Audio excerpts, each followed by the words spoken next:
Olá, eu sou o Miguel Cavalcante e esse é o videocast Negócio de Expressão, onde a gente convida pessoas que a gente admira, pessoas que a gente gosta, pessoas que a gente quer aprender, conversar, trocar experiências sobre estratégia, sobre vendas, sobre marketing, sobre negócios de expressão, negócios com propósito. E hoje tenho aqui o Istvan Vessel, diretor da Carnes Vessel e uma das pessoas que eu gosto de lembrar que sucesso é ser amigo dos seus ídolos, né? Quando você tem um amigo que você considera um ídolo profissional seu, você fala, pô, meu negócio tá indo bem, né? Vessel, obrigado, prazer ter você aqui. Miguel, você sabe da admiração que eu tenho por você e pelo seu trabalho. Obrigado. E que você começou ainda quase que em tenra idade, né? E que hoje, com 39 anos, segundo eu soube, né? É isso aí. Já com uma experiência invejável, mas eu me lembro muito bem quando há uns 15 anos atrás você me convidava para a gente conversar, fazer palestra e tal, e eu falava, mas esse garoto aí é danado, né? O tempo passa, né? E acho que o desafio para mim hoje, o desafio é como que faz para manter o entusiasmo, juntar o aprendizado, a sabedoria, a experiência com o entusiasmo e com essa busca pelo propósito, a busca pela essência. O que quando você não tem malícia, quando você não tem experiência, é mais fácil, né, você, né, acreditar no idealismo. Como é que você mantém o idealismo depois com a carapaça dos anos, né? Olha, eu acho que em cada fase da vida você tem desafios diferentes. Eu comecei a trabalhar com meu pai. Eu sou, na nossa família, a 4ª geração consecutiva no ramo da carne. Meus filhos que tocam o negócio hoje com mais dedicação, né? Eles são a 5ª geração. E comecei a trabalhar com meu pai com 10 anos de idade. E aí comecei a trabalhar nos intervalos de aulas e tal, porque nós chegamos no Brasil e eu fui parar num grupo escolar relativamente perto da minha casa, mas eu ia lá ajudar meu pai, minha mãe ficava no caixa, meu pai no balcão, eu ia lá ajudar. Mas no duro, eu comecei a trabalhar com ele com 20 anos de idade. Depois de ter feito vários cursos e tal. Então, o primeiro desafio aos 20 anos, trabalhando numa família onde seu pai já era uma pessoa de expressão, onde ele já era uma pessoa reconhecida, é achar o seu espaço. Então, o desafio do começo da carreira é achar o seu espaço, é não ficar na sombra de ninguém, sem querer enfrentar ninguém, mas não querer também ficar na sombra. Então, eu acho que o desafio dessa primeira fase de uma carreira é essa, é você criar o seu espaço, é você fazer alguma coisa que os outros, seja seu pai, seja o seu chefe, isso não é só para negócio familiar que funciona, você tem que enxergar alguma coisa que ele não fez e que pudesse ser útil para o negócio. Eu acho que esse é o desafio do começo da carreira. Com 20 anos, quando você começou a trabalhar, vamos dizer, sério mesmo, né? Você me contou que você começou bem mais novo, mas quando começou a trabalhar sério mesmo com o seu pai já tinha um açougue respeitável na cidade, era um açougue referência. Meu pai tinha um açougue, a gente vem da Hungria e a nossa família, como eu falei há pouco, sempre, desde 1830, nós temos alguma documentação sobre isso, se dedicou ao ramo da carne. E meu pai chegou aqui no Brasil e, chegamos, não preciso nem dizer, como imigrante, chegamos sem um centavo no bolso, sem falar a língua e praticamente sem conhecer ninguém nesse imenso país, né? E meu pai foi trabalhar de desossador no frigorífico, na Vila Mariana, em São Paulo. Imagina que na Vila Mariana tem um frigorífico. Incrível, né? Na rua Rio Grande. E perto do Instituto Biológico, sabe? E ele foi trabalhar de desossador. Ele e o irmão dele, meu tio, os dois foram trabalhar. Alguém arrumou, ele tem um emprego para você que é desossador. Aí ele trabalhou lá, mas óbvio que não era isso que ele queria fazer, né? Sim. Aí alguém falou, olha, consegui um emprego para vocês não, para o meu pai, que ele era mais desenvolto na comunicação e tal, sem falar a língua ainda, né? Numa casa de importados, seria assim um empório de luxo que tinha na época na Rua Augusta, que era assim o máximo que tinha de importados, de carnes, de queijos naquela época, né? Estou falando dos anos 50, estou falando de 60 anos atrás, né? E meu pai, nesse lugar... Nessa época se entregava leite de carroça, aqui o leite na caneca, no porta a porta. Eram uns engradadinhos de ferro com 4 garrafinhas dentro. Não era já carroça, mas era entregue porta a porta. E aí nessa loja, ele conheceu o consumidor brasileiro. E ele falou, cara, isso aqui é um negócio impressionante. Porque na Hungria, quando um cliente pede meio quilo de carne, se você cortar 600 gramas, automaticamente você tem que tirar 100, não precisa nem perguntar. Ele quer 500 na 501. 500 é 500. Aí aqui no Brasil, não. Tem uma história muito engraçada que não dá para deixar de contar do livro do Wessel, que é ele chegando no Brasil e falando que aqui era uma terra muito boa, porque o sanduíche sobrava a mortadela para fora do pão, né? Pra fora, muito bom. Aí aqui no Brasil, o cliente pedia 1 quilo de carne, o açougueiro cortava 1,3 kg, o cliente falava tudo bem. Meu pai falou, o que quer dizer tudo bem? Mas tudo bem não, pode deixar. Falou, como pode deixar? Falou, opa, o consumidor aqui é completamente diferente. Bom, pulando um pedaço, muito pouco tempo depois, para você ter uma ideia, meu pai fez o primeiro açougue 1 ano depois que nós desembarcamos no Porto de Santos. Nossa, sem falar língua. Sem falar língua, sem dinheiro no bolso, com uma família de 5 pessoas, meu irmão com 6 meses, minha avó com 72 anos, quer dizer, veio com... Um grande desafio. Grande desafio. E aí ele fez o açougue em 58... E logo na sequência, no 59, 60, começou a chegar no Brasil a indústria automobilística. A Volkswagen, a Ford, tinha uma marca que era Renault, tinha a Cinca, que era uma marca que tinha francesa. E aí um dos desafios para essas pessoas expatriadas era comprar carne. Porque os cortes de carne fora do Brasil são um pouco diferentes daqui. Então alguém descobriu meu pai. Um açougue europeu. Um açougue europeu, um cara que faz como se faz na Alemanha, na Áustria, na Hungria. E aí um cliente, o que era húngaro, mas era relacionado na colônia alemã, acabou trazendo na época o presidente da Volkswagen para ser cliente nosso. Nossa. E o cara ficou encantado que meu pai, além de falar alemão, também cortava a carne do jeito que ele estava esperando. E você isso acabou a desvantagem virou uma vantagem. Acabou trazendo uma clientela enorme de alemães, de americanos que vieram da Ford, da Willys, que era uma época que tinha na época, da Volkswagen, da Renault, da Cinca. E uma das primeiras coisas que eu fiz, Miguel, falei, bom, nós temos essa diversidade de consumidores. As primeiras coisas que eu fiz foi um glossário com as listas de nome de carne em português, em inglês, em francês e em alemão.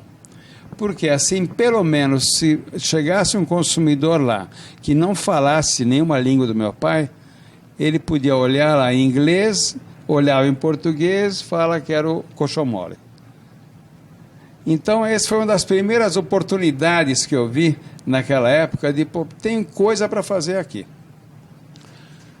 Aí, numa fase seguinte da vida, a gente vai pulando uns pedaços, numa fase seguinte da vida... O seu pai operou vários anos sem falar português? Não, olha, quando você está numa imersão num país, você aprende rápido.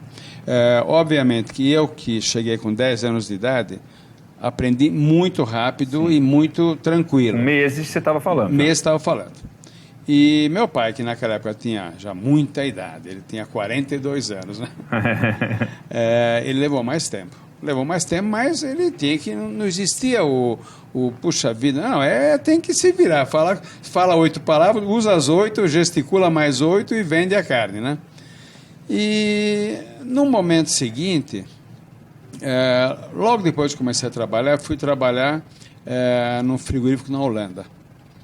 É um parente meio distante e tal.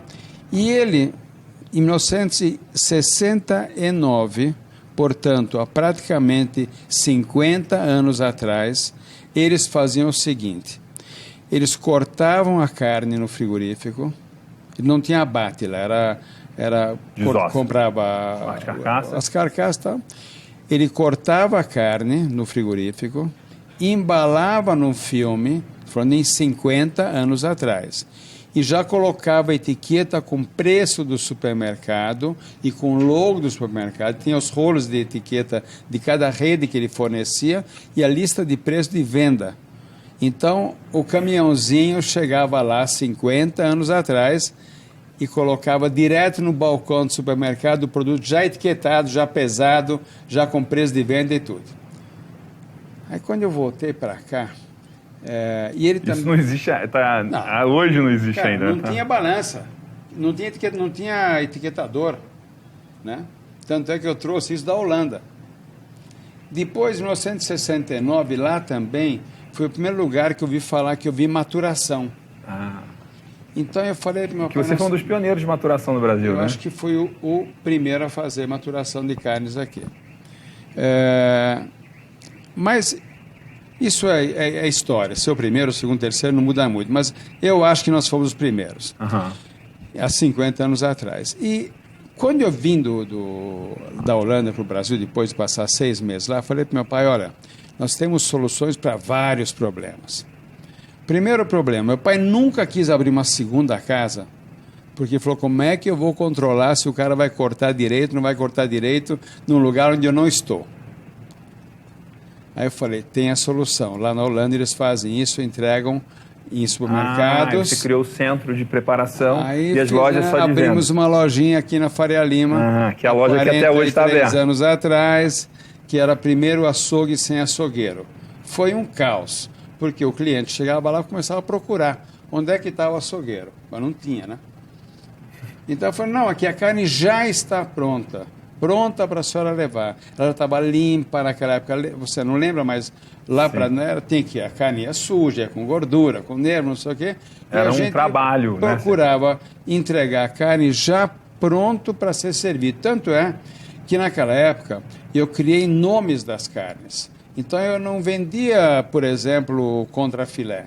Eu vendia rosbife, que era o meio do contrafilé. A recomendação de uso já. De uso. Então nós não vendíamos filé mignon picadinho, vendia estrogonofe. E assim por diante. Vendia entrecôte. O nome entrecôte, que é o bife ancho, não deu certo. Ele nunca pegou entrecôte. E agora que os bistrôs franceses, o entrecôte começou a ser aceito. Mas o entrecôte nunca foi um nome eufônico, um nome que pegasse bem para as pessoas. Bife ancho foi o que conquistou essa clientela. Sim.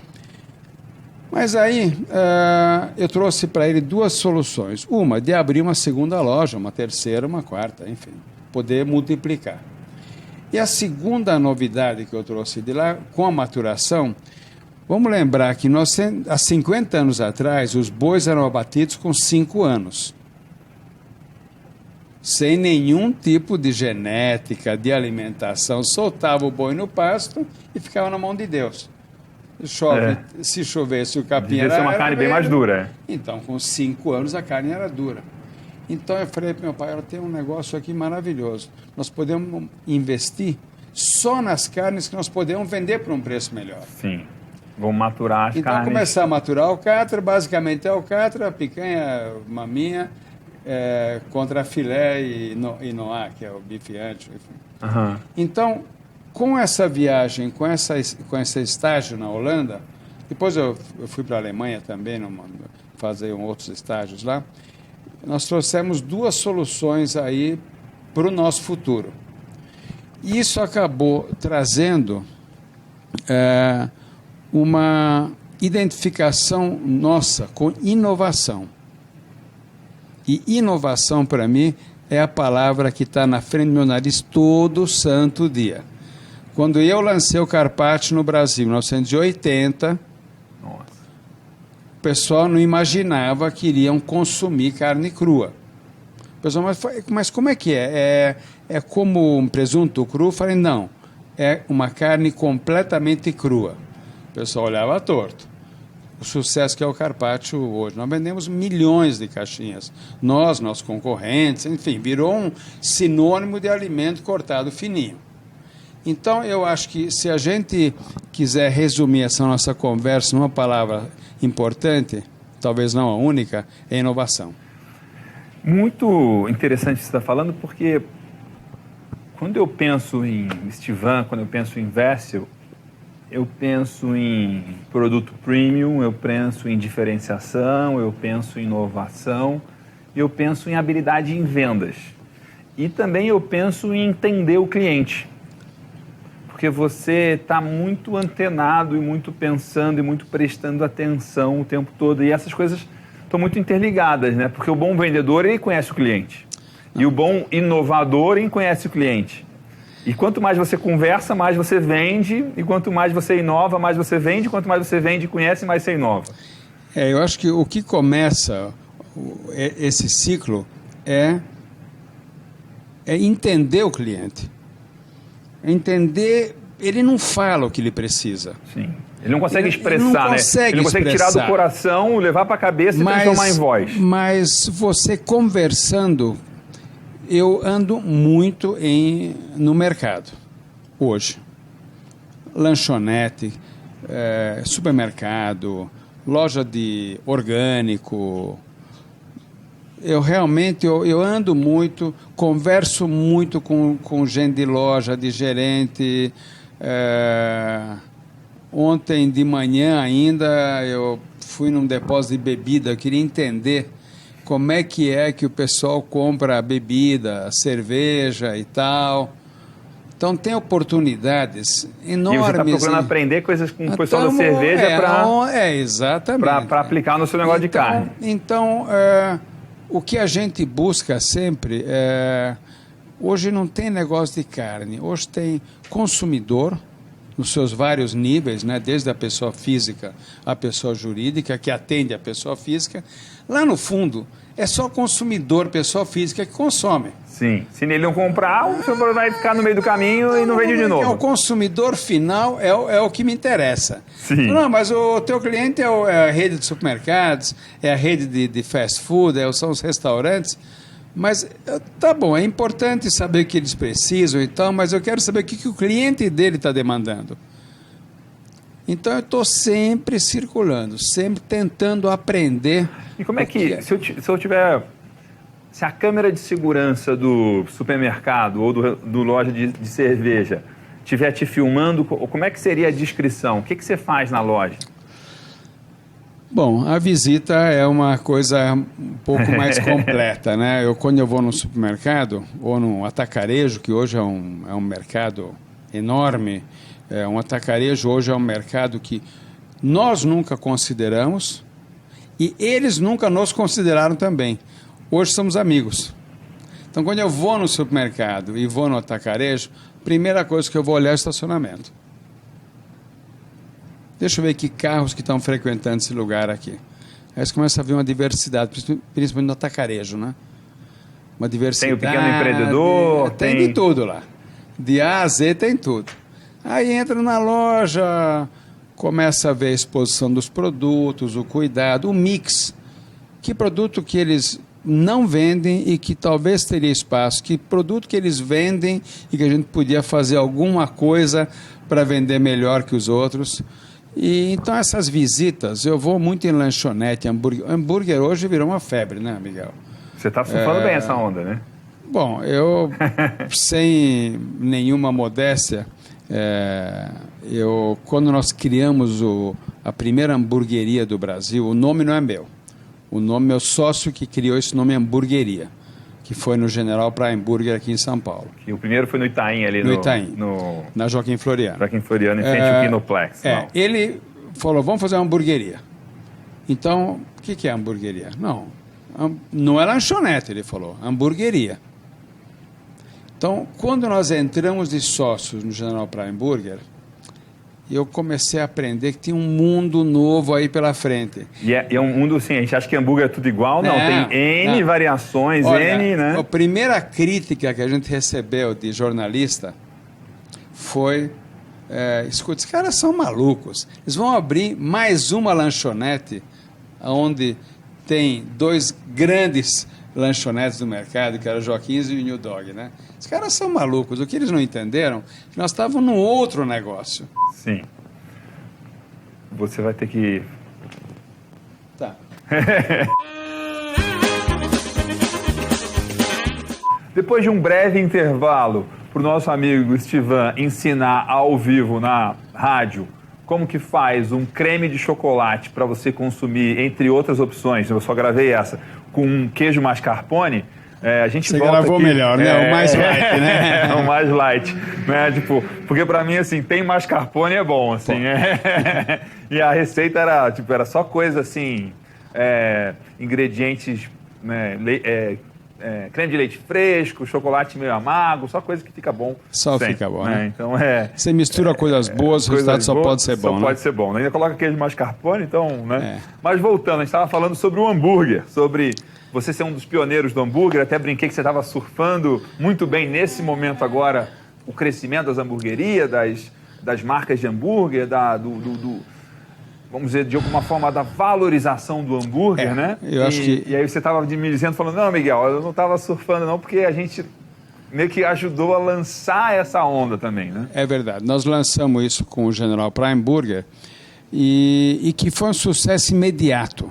Imediato. Para você ter uma ideia, nós não fizemos nenhum tipo de divulgação, não teve assessoria de imprensa, porque a gente queria entender como é que isso funciona. O Prime Burger tinha 275 lugares, não era uma brincadeirinha, entendeu? Então precisava aprender a funcionar. Abrimos uma terça-feira, abrimos uma porta, tinha uns 40 pessoas na Joaquim Floriano, um lugar muito bom. É uma localização muito boa e a casa era muito bonita, muito né? bonita. Era bonito. No primeiro sábado fez 1.000 pessoas.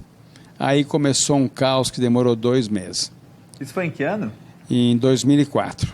2004. Foi um caos que demorou muito para a gente desenrolar.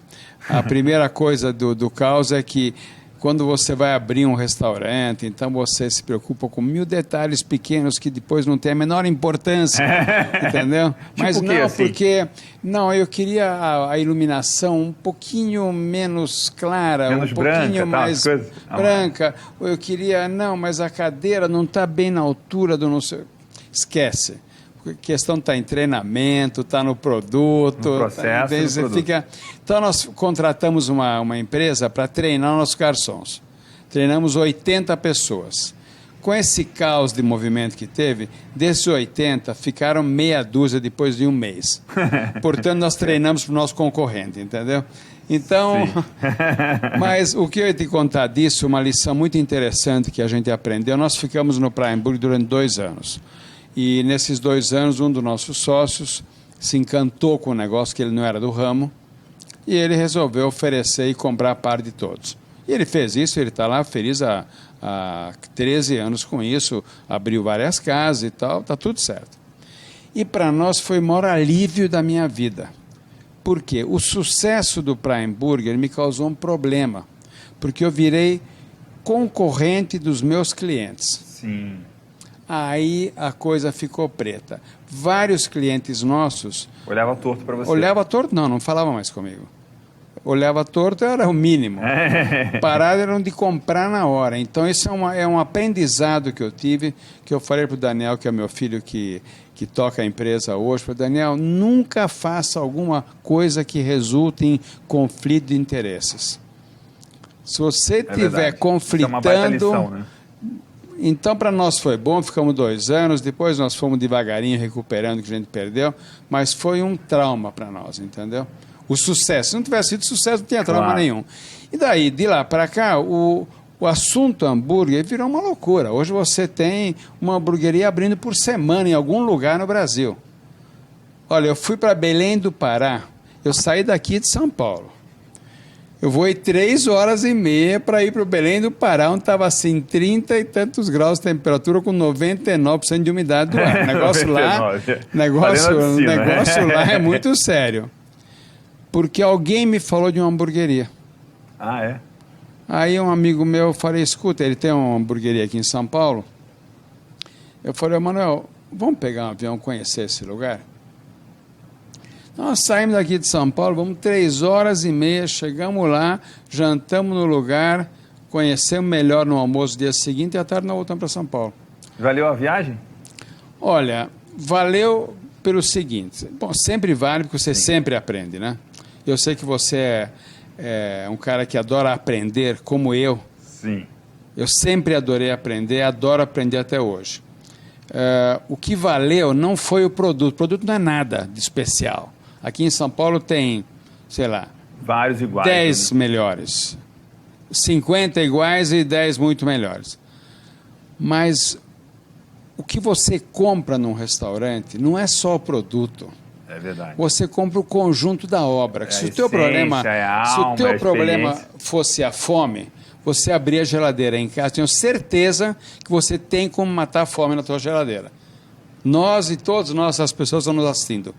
Mas por que eles vão nos restaurantes? Porque ele quer ter uma experiência, quer passar 2 horas agradáveis, 1 hora agradável.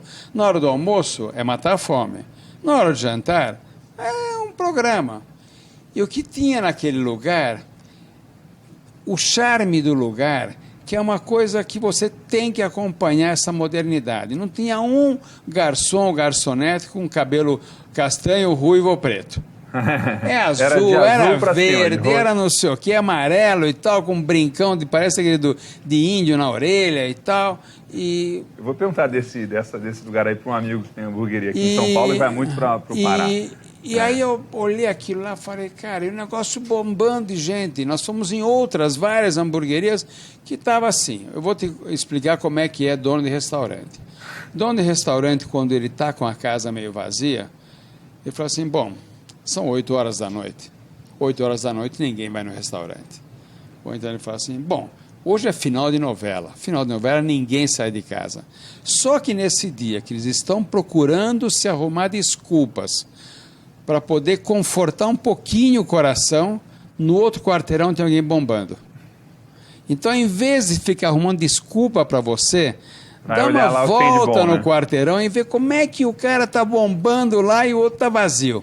O que tem? Não, mas o hambúrguer é igual. Não é o hambúrguer, é o conjunto. Se fosse nutrientes, o cara está comendo uma ração em casa, né? Não é isso. Entendeu? Né? Então, eu acho que um dos grandes desafios da gente é conseguir ter uma visão realmente... entender o consumidor, isso, né? O que ele está comprando, o ser humano é um bicho emocional, né? Total. Não é um bicho racional, é um bicho irracional. E não deixa ele assim que tá bom, entendeu? Claro. Deixa ele assim que tá bom, deixa a gente aprender o que nós podemos fazer para satisfazer a irracionalidade dele. Então eu acho que entender o consumidor é o nome desse jogo aqui, entendeu? Então, se a gente quiser estar com o pescoço acima d'água, você tem que entender o consumidor, tem que entender a tendência. Outro dia eu fui com minha esposa numa lanchonete de muito sucesso em São Paulo. Hamburgueria, né? Não hamburgueria, né? E aí pedimos lá um hambúrguer, uma batata frita, o hambúrguer veio num prato de plástico. E a cerveja, você tinha 2 opções, ou tomar no gargalo ou num copinho descartável. Aí ela falou assim... Era uma filial de Nova York? Não. É uma nacional de muito sucesso. E aí ela falou assim, bem que eles podiam colocar um copo de vidro, né? Falei, Soninha, não foi para você que eles fizeram isso. Foi para essa galera que está aqui em volta, que não está nem aí para o copo descartável. E até uma coisa que diferencia eles, né? Não, e depois o que acontece? Ele pega, ele não precisa de... Meu irmão falava de pianista, não precisa ninguém na pia, entendeu? Então... Pianista. Então, não existe pia. Não existe pia. Acabou de comer, joga tudo na lata do lixo e chama o próximo. Com isso você abaixa o teu preço de venda, torna o teu produto mais atraente, né? O produto é bom, o lugar é gostoso. Ela falou, bem que podiam colocar um copo de vidro. Eu falei, mas não foi para você que eles fizeram esse restaurante. Foi para essa turma de 20 a 30 anos. Ia ter pianista, ia ter lentidão, ia ter... Entendeu? Então, entender o consumidor, e você falou uma coisa muito importante, que eu advogo isso, todo mundo, no momento que faz uma decisão de compra, ele é uma pessoa física. Então, você vai no atacarejo. Então, quem está comprando lá é dono de uma lanchonete, tá? No momento que ele escolhe o produto A em detrimento do produto B, ele é uma pessoa física. Ele é um CPF, ele só vai ter CNPJ quando ele passa no caixa para pagar. Mas no momento da escolha, entra a emoção, entra a confiança ou a falta de confiança, entra a beleza de uma embalagem, fala, não, mas ele vai vender na lanchonete. Não. Ele é uma pessoa física no momento que ele decide a compra. E a gente tem que entender isso, que esse cara é uma pessoa física. Então não temos pessoa jurídica, não temos nenhum cliente pessoa jurídica. Todo mundo no momento da compra é gente. E gente tem emoções, gente cria empatia, gente cria confiança, gente cria desconfiança. Você entender toda essa psicologia que está nessas relações humanas, que no fim é o resumo de toda essa história, é o que faz você entender o que vai acontecer amanhã, entender o que você errou e procurar apostar mais naquilo que você acertou. Mas eu acho que todo o resumo disso, de vender, de conhecer, está em entender como é que é essa pessoa. Muito bom. Falando em vendas, nossa, muito legal. Estou adorando essa conversa. Vécio, se você for contratar um vendedor, o que você quer que esse cara faça? O que você quer que esse cara... Como é que você quer que ele funcione? Como é que é o jeito dele? E o que ele não pode fazer? O que gera demissão se o cara fizer? Olha, primeiro, quem a gente busca, né? Eu forjei uma frase na Vessel há um pouco tempo atrás, quando aprendemos uma lição, que a vida é essa, né, Miguel? A gente aprende lições, aprendeu, né? com a escola mais cara que tem, que é a escola da vida, né? Já dizia aprender as suas próprias custas. Caipira, né? Do meu pai lá, que era uma figura. Eu não contrato ninguém a quem eu tenho que ensinar. Eu só contrato gente que me ensine. Eu quero aprender. Então, o que eu quero do vendedor? Eu quero que o cara me ensine. O que ele tem que eu não tenho? O que ele sabe que eu não sei? Se ele vier com muita coisa que eu não sei, eu falei, esse cara eu já gostei. Então, o vendedor é um cara que ele tem que ter barriga no balcão em todos os sentidos, tem que estar no consumidor, tem que estar no cliente dele, tem que entender, e não pode ser aquele cara que fala, eu fui lá, o cara achou caro, eu fui lá, o cara achou isso, o cara achou, eu não vou mais lá. Não, vai lá.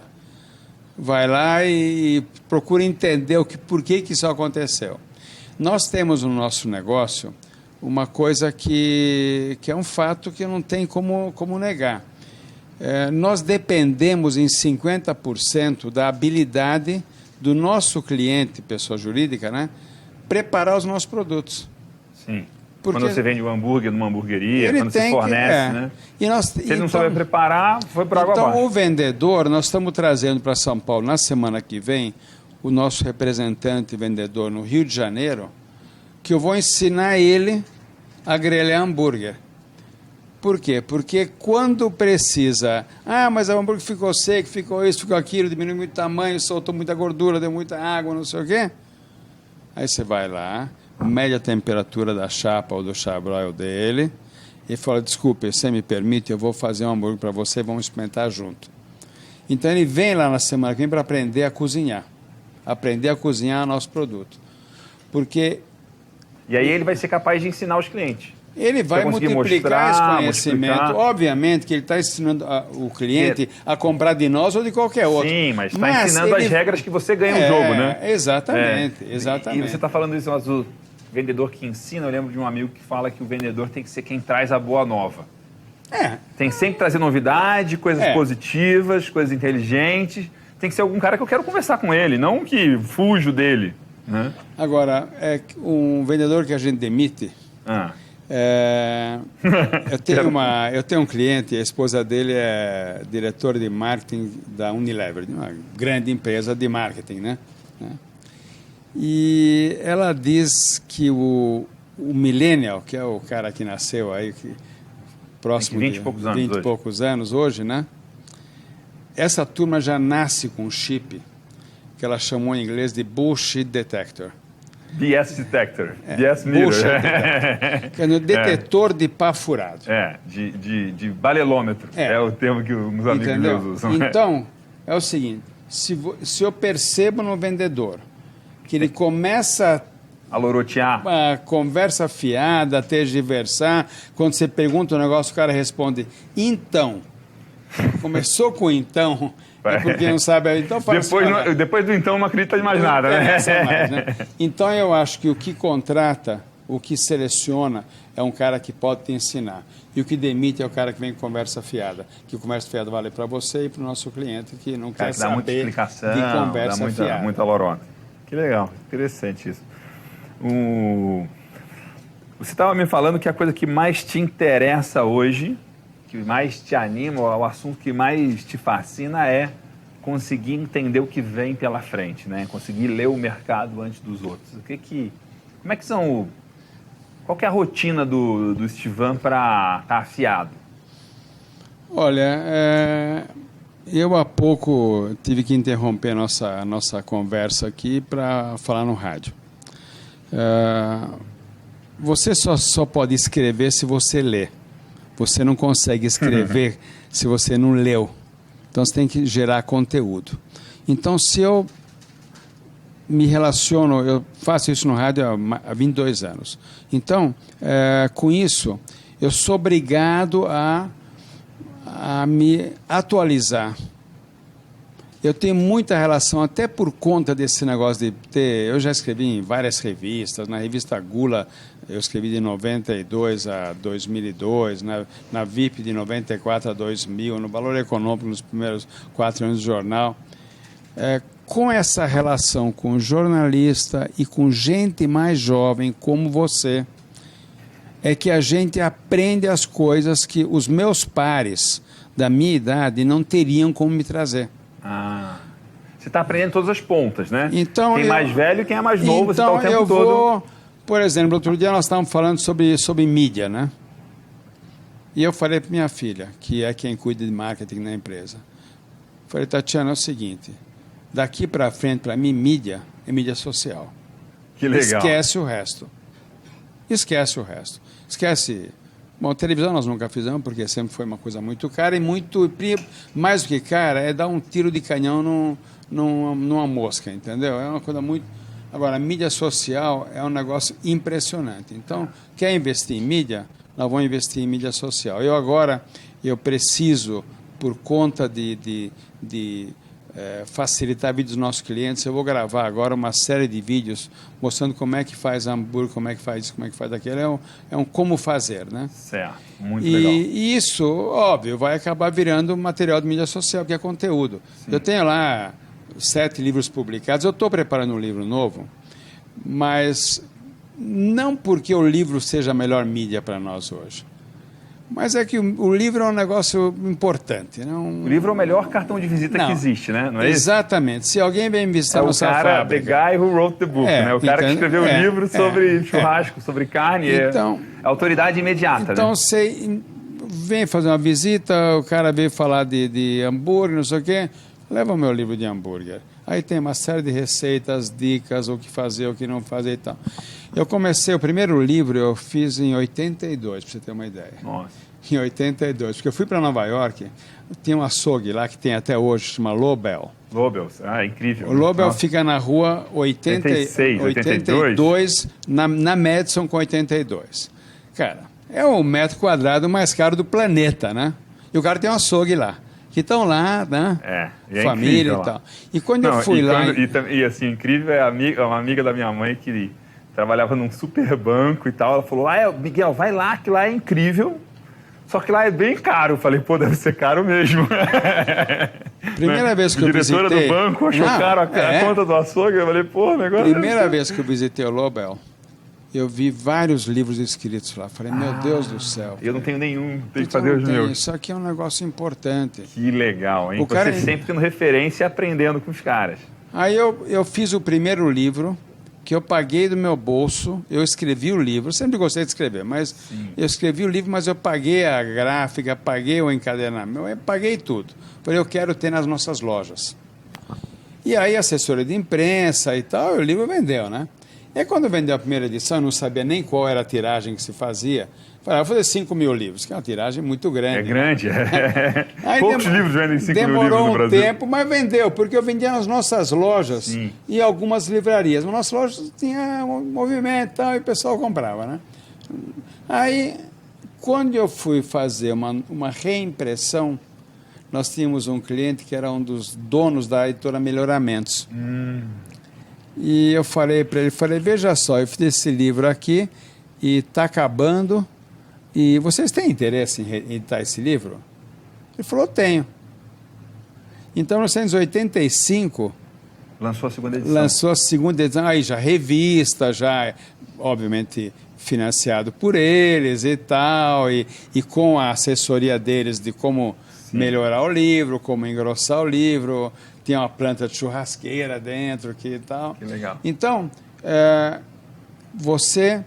eu trabalhei na Gula, falei 10 anos lá, escrevi artigos em todos os meses e muitos meses 2 ou 3 coisas na revista. Às vezes sobre carne, às vezes não. Muitas vezes, em geral não sobre carne. E o editor da Gula, que é o Dias Lopes, que é um cara extraordinário, ele falava o seguinte: se um cliente, um leitor, revista leitor, né? Se um leitor compra uma revista, lê a revista e não aprendeu nada, no mês que vem ele não compra. Ainda mais uma de culinária, né? Eu falei, opa, tem uma boa informação. Então, se ensinar. você gera conteúdo que ensine as pessoas, ele vai voltar a comprar livro, carne, o que seja o que for. E você vai ser a âncora da revista também, então o cara vai querer você lá. Então, e com isso... é muito interessante, porque hoje, por exemplo, tem o conceito de marketing de conteúdo e você faz marketing de conteúdo muito antes 82 foi o primeiro lançamento de livro. Ter esse nome, né?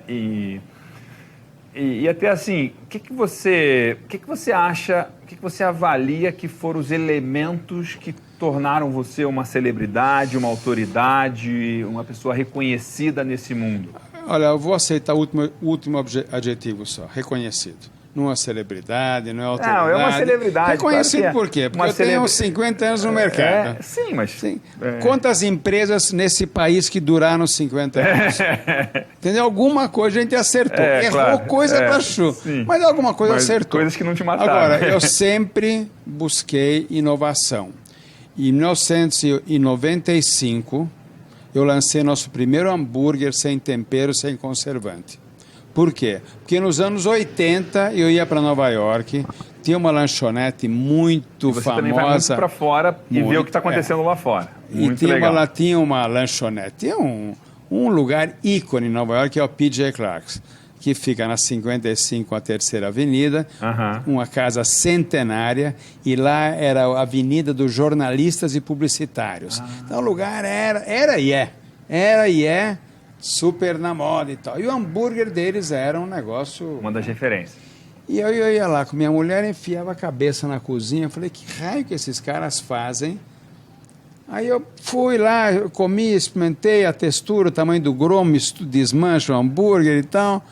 Eu falei, acho que eu consigo fazer isso daí. Você precisou comer quantos hambúrgueres já para conseguir... Engordei fazer a engenharia reversa do negócio. Miguel, aí eu lancei esse produto em 95. Primeiro hambúrguer no mercado, sem tempero e sem conservante. Meu único conservante é o frio. Até hoje. Até hoje. Cadeia de frio tem que ser boa. Até hoje. Não preciso te dizer que foi um estrondoso fracasso. Porque os supermercados não tinham frio. E o consumidor não sabia o que era um hambúrguer sem tempero. Porque ele pegava o hambúrguer da grande indústria, tirava do pacote 12 unidades de 56 gramas, pesa 672 gramas, jogava na frigideira, na chapa, dali a 3, 4 minutos estava pronto e pronto. Aí você pega o negócio de 180 gramas, imagina, era 56, era referência do mercado. Aí você pega um de 180 gramas... Mais de 3 vezes? Mais 3 vezes, pega 180 gramas, coloca lá, vai experimentar, pô, esse troço não tem gosto de nada. Ou então, isso aí não presta. Ou então abriu o pacote, o negócio estava preto. Por quê? Oxidou, por causa da falta de frio. Aí recolhe do mercado e toma na cabeça, ficou... Batendo ali, né? Nós estamos na hora errada, mas com o produto certo. Mas estamos muito adiantados. Em 2000, nós já tínhamos alguns corners nossos em supermercado. E minha mulher, que visitava as lojas, ela supervisionava esses corners, né? Tinha uns 15 ou 20 corners. Ela falou, olha, eu estou achando que está na hora de lançar de novo o teu hambúrguer. Porque agora você tem um freezer que a gente controla e tal, não sei o quê.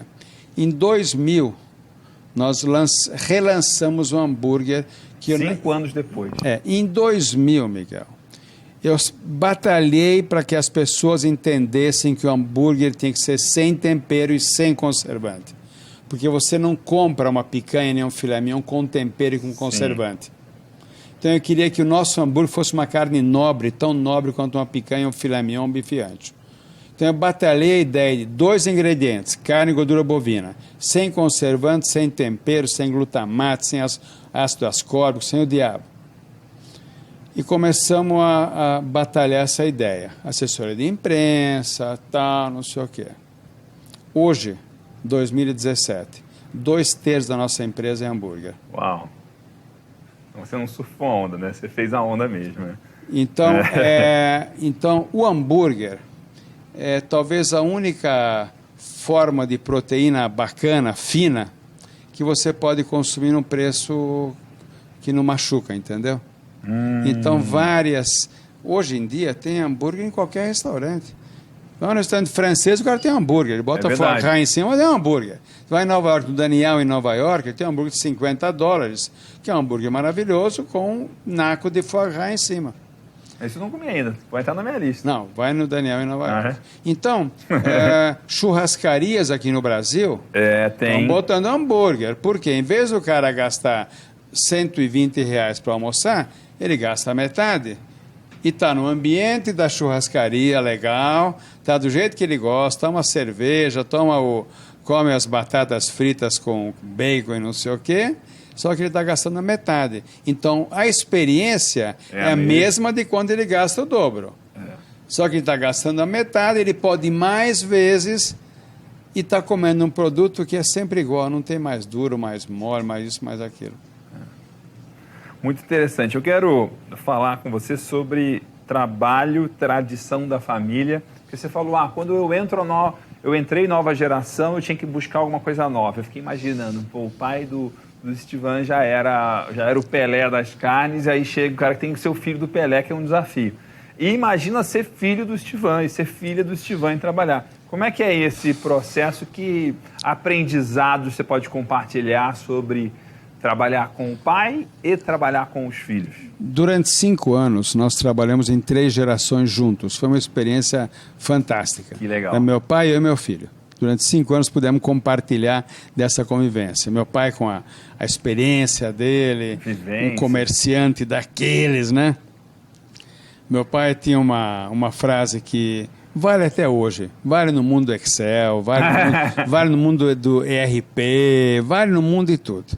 Meu pai falava o seguinte: se para você saber que um negócio é bom, precisa de uma calculadora, é porque é ruim. Então, essa era...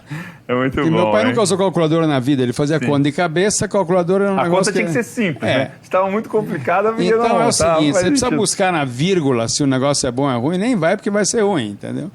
Então, qual é a sorte que eu tive? Bom, em primeiro lugar, o que a gente transmitiu, desde o ar que a gente exala e que respira, que a gente faz o negócio que gosta.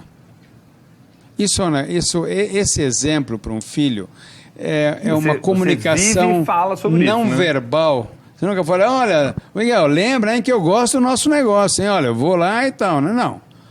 Você passa Tem uma lição incrível. Você passa todo o ar que você exala, ele está saindo com algumas informações que o teu filho está respirando lá. Né? Nossa. Aí, o que eu aprendi com meu pai e o que meus filhos aprenderam comigo, que nós estamos no negócio certo. Nós gostamos do que a gente faz. Passamos dificuldades, num país em que eu perdi 12 zeros nesse país aqui, né? Nos planos real, cruzado, verão, não sei o que lá. Quer dizer, não foi fácil esses últimos 50 anos que eu trabalhei. Mas a primeira coisa, você exala que você está fazendo o que você gosta.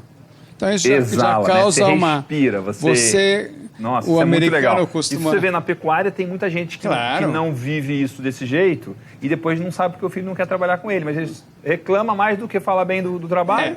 Claro. Que arroba e tal. Você tem que gostar da briga, né? Tem que gostar da lida ali. Então, primeiro, você está transmitindo, sem abrir a boca, sem falar nada, que você está no negócio que você gosta. Isso vai de pai para filho. Foi para mim, foi para meus filhos.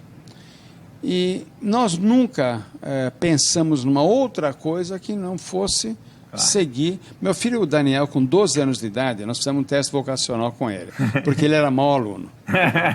Eu posso fazer. Era mau aluno.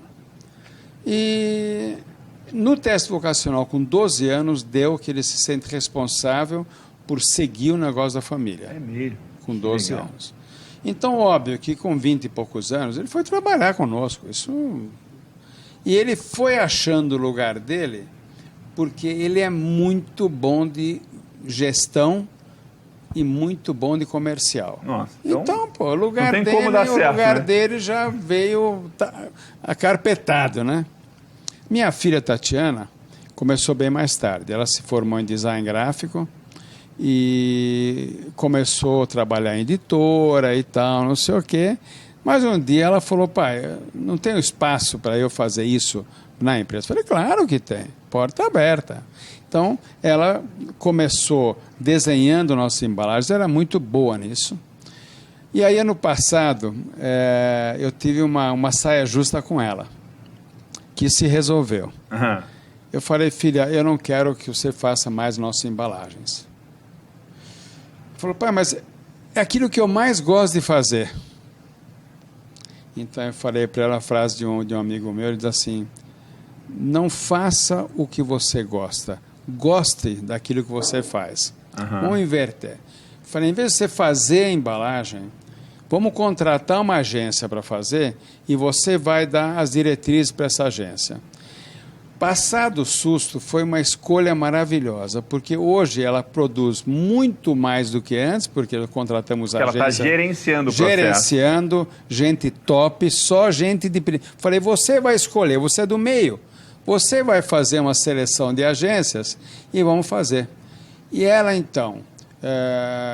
eu sempre fui muito cuidadoso com a aparência visual dos nossos embalagens, produtos. Para mim, uma caixa que entrega no supermercado, uma caixa que eu entrego num restaurante, eu quero que ele seja mais bonito que as outras. Não, mas isso vai para o lixo, vai chegar lá, pesa na... Não, mas é isso que vende, né? É o seu vendedor, entendeu? né? É. Então, eu gosto de ver um cara entrando num restaurante carregando uma caixa nossa bonita, que chama a atenção. Então, eu sempre tive muito cuidado com a aparência das embalagens, mesmo a embalagem secundária, não a embalagem do consumidor final. E isso aqui para ela caiu feito música. Conclusão, a gente passou, demos uma revisitada em todas as embalagens, desde caixa de atacarejo até a caixa do hambúrguer com bacon e queijo que nós lançamos recentemente. Fizemos todas as fotos, trocamos todas as fotos, trocamos de fotógrafo. Tem um fotógrafo maravilhoso, que ele não me ouça, viu? Mas, que trabalhou conosco décadas, um cara top. Mas, Miguel, você usaria aqui nessa gravação uma camisa florida com palmeiras e papagaios? Não. Provavelmente não, porque o teu estilo é usar uma camisa azul com xadrezinho e tal, o meu também. Então, nós vamos sempre ficar presos ao nosso estilo. E o fotógrafo que trabalha para nós também está preso ao estilo dele. Então, a gente agora troca de fotógrafo, vai fazer uma nova linha de embalagens, vamos buscar um outro fotógrafo. Eu quero o gosto do outro, o estilo do outro, a comunicação do outro. Não é que esse não foi bom. Experimentar o novo. Quer experimentar o novo. Quer inovar. Então, com isso, a gente lança embalagens e cada série de embalagens novas, nós estamos agora trabalhando num conjunto de embalagens que não vai ter foto. Eu contratei uma ilustradora maravilhosa, só vai ter desenho. Que legal. Então, tem umas coisas incríveis disso aí. Por exemplo, você está falando, estou lembrando, tem uma sorveteria que eu adoro no Rio, que é a Mil Frutas. Conheço. Que é incrível. Incrível. Que é tudo com desenho e tudo é lindo. Então, não pode, você nunca pode fazer amanhã o que você fez ontem só porque você fez ontem. Esquece, amanhã é um novo mundo. Muito bom. Silvan, para quem está te assistindo aqui, qual que é o desafio que você faz para a pessoa colocar em prática, entrar em ação, alguma coisa que tira ela da zona de conforto, para ela começar pelo menos até o final da semana que vem? Olha,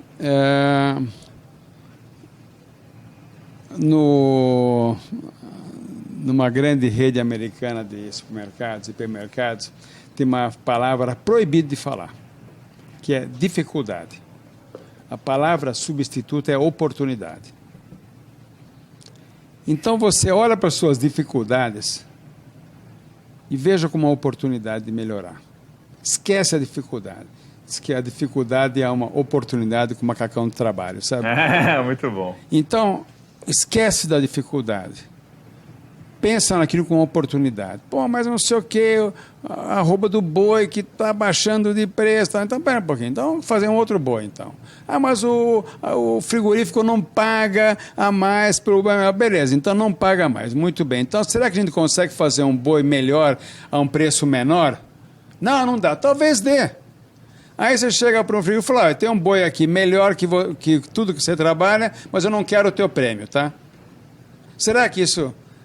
entendeu? Então, a dificuldade é uma pontinha de oportunidade. Vai, eu não sei como é que faz isso, tá? Eu estou falando uma bobagem aqui, Para você encarar e olhar de forma diferente cada desafio que você tem. Eu, por exemplo, não gosto de usar a palavra problema, eu gosto de usar a palavra desafio. É nessa mesma pegada. Maravilha. Sivan, legal. Muitíssimo obrigado. Obrigado a você. Sempre Conta comigo uma sempre, aula estar com você, é uma alegria. Sempre. Muito obrigado. Obrigado mesmo.